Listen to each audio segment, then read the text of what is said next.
스캐폴드 러닝을 이해하려면 먼저 스캐폴딩 전략에 대한 이해가 선행되어야 합니다. 스캐폴딩 전략은 교육학을 공부했거나 관심 있는 분들이라면 알고 있는 러시아 초기 구성주의 교육심리학자 비고스키를 비롯한 사회적 구성주의자들이 소개한 근접발달 영역이라는 범위 안에서 효과적으로 학습 도움을 제공하는 교육적 전략의 하나입니다. 말이 조금 복잡하고 낯설죠. 쉽게 해석해 드릴게요. 가르치는 사람이 알고 있는 만큼 가르치는 것이 아니고 학생이 알게 되고 이해하는 만큼 가르치면서 이해 범위를 효과적으로 넓혀가면서 다음 단계로 자연스럽게 진입시킨다고 생각하시면 됩니다.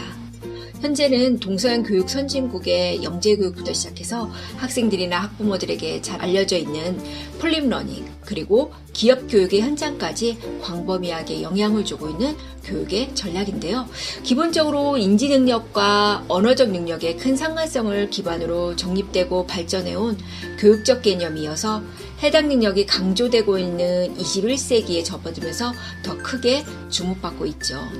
말 그대로 자기 주도적으로 공부를 할 수 있는 능력을 평가하겠다는 수능시험의 기본적인 취지에도 부합하는 교육 방식인데요. 이 스캐폴딩 전략을 바탕으로 진행하는 스캐폴드 러닝에 익숙해지면 학생들은 자신의 지식, 해석과 사고 수준이 높아질수록 외부의 도움 없이도 스스로 문제를 찾아서 판단하고 해결하는 역량을 갖출 수 있게 되는 거죠.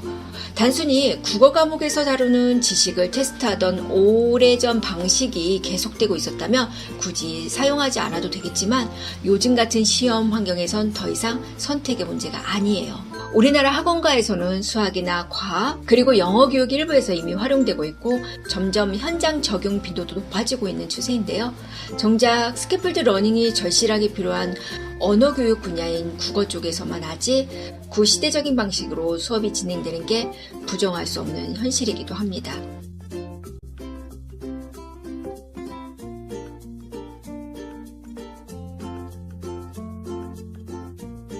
결론부터 말하면 국어를 통해 키우게 되는 언어적 이해 역량은 국어 한 과목뿐만 아니라 전 과목의 학습 역량에 그대로 반영되기 때문입니다.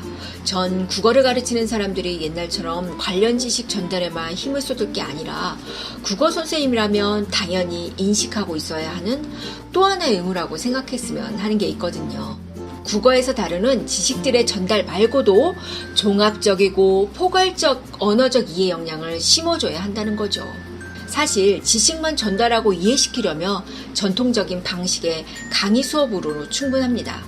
그런데 그런 방식은 해당 단원의 지식을 자기 것으로 만들지 못한 학생들이 강의 속도를 힘들게 따라가야 하는 부담이 생길 수밖에 없거든요. 이런 방식은 필연적으로 지식의 구멍을 만들게 되고 그런 구멍들은 좋지 않은 성적으로 이어지게 되는 거죠.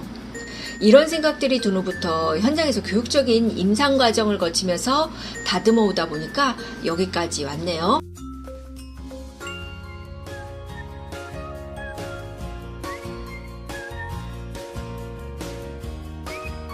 우선 최종 목표는 앞에서 말했던 것처럼 전과목 학습 능력과 성적 향상을 위한 기본 역량 구축입니다. 이런 목표를 위해서 총 5단계로 스캐폴딩된 학습 단계를 거치게 되는데요. 각 단계별 명확하게 정의된 교육적 목표가 있고 이 단계별 목표가 서로 유기적으로 연결되면서 잠재되어 있던 언어적 이해 역량, 즉 학습 역량이 완성될 수 있도록 학생들을 개인적으로 파악하고 있는 교육진이 표준화된 교수 전략에 따라서 학습 촉진자 역할을 하게 되는 거죠.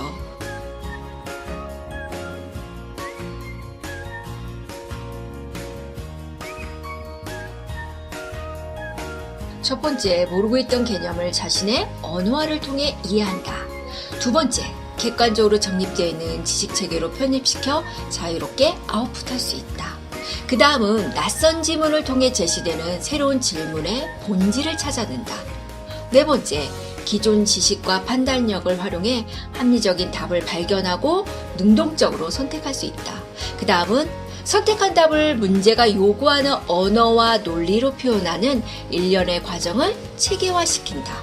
이런 과정은 모든 학습 과정에 공통적으로 적용되는 일종의 표준 학습 과정이기도 한데요. 여기서 학습 촉진자의 역할이 스캐폴드 러닝의 핵심이라고 보면 됩니다. 어떻게 보면 이런 스캐폴드 러닝은 이미 자기주도나 거꾸로 수업 같은 말들로 시도되어 왔다고 볼 수 있는데요. 가르치는 분들이 이 개념과 단계별로 필요한 교수행위, 그러니까 학습 촉진자의 역할을 정확하게 이해하지 못하고 기존의 과외식 수업이나 단반향 수업을 진행해왔기 때문에 용두사미로 끝나곤 했거든요. 그래서 전 교육진을 구성할 때 국문학 전공자라는 기본 전제를 두고 있습니다. 아무리 명문대학 출신이라고 해도 국문학을 전공하지 않으면 아예 면접 자체를 보지 않는 거죠. 물론 다른 과목도 전공자가 가르치면 유리한 면이 있겠지만 국어교육에서는 사실 절대적이라고 해도 과언이 아니에요. 국문학에 대한 일정 수준 이상의 지식과 깊은 이해가 없으면 각 단계를 유기적으로 연결시켜주는 고리를 학생들에게 절대로 던져주지 못하거든요. 대부분의 부모님들이 학습 촉진자 역할과 국문학 전공자가 무슨 상관이 있는 건지 처음에는 대부분 이해를 못하세요.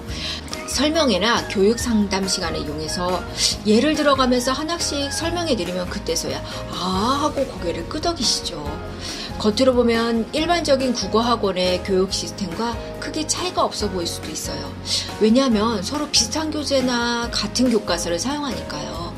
그런데 내적으로는 아주 많이 다른 출발점과 과정, 그리고 목표 지점이 분명하게 정해져 있는 한마디로 결이 완전히 다른 국어 교육 시스템입니다.